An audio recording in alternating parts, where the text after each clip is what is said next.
everybody around me was trading baseball cards and into all of that stuff. And it wasn't that I didn't dislike it, but I just always gravitated towards music. Like music just had a pull. Like there was just something to it, to my soul. So I was collecting albums and I was researching, back when you had dial-up AOL, like I was online trying to find anything I could. Cassette tapes, CDs, digging through vinyl collections. Napster? All that. Napster. LimeWire. Oh, yeah. Done crashed a couple computers with LimeWire. But it really just, music was always a big part of my life. So I DJ'd my first house party. I call it a house party, when I was in 7th grade for my buddy. His little sister had a party. He was like, hey, you want to DJ? I'm like, dude, absolutely. I had a Radio Shack mixer with a crossfader. That was it.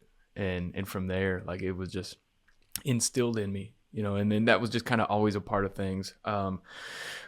I not being an athlete, I had more time than I should have. So like if you could have got a leather jacket and partying, like I would have been varsity team for sure.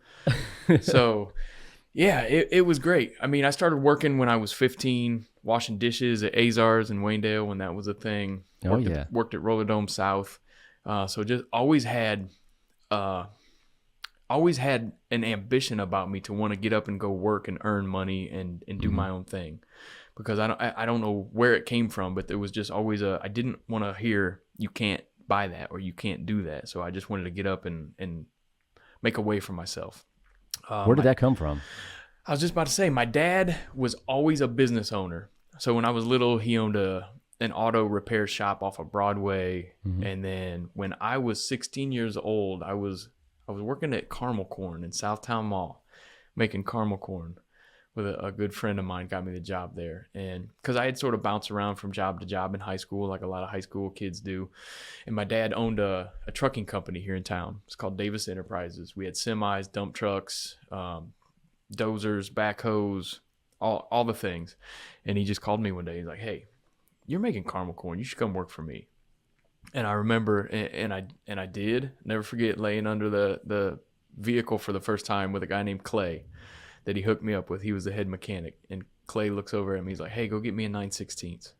And I looked back and I said, what's that? And he just put his head down and he was like, oh, man.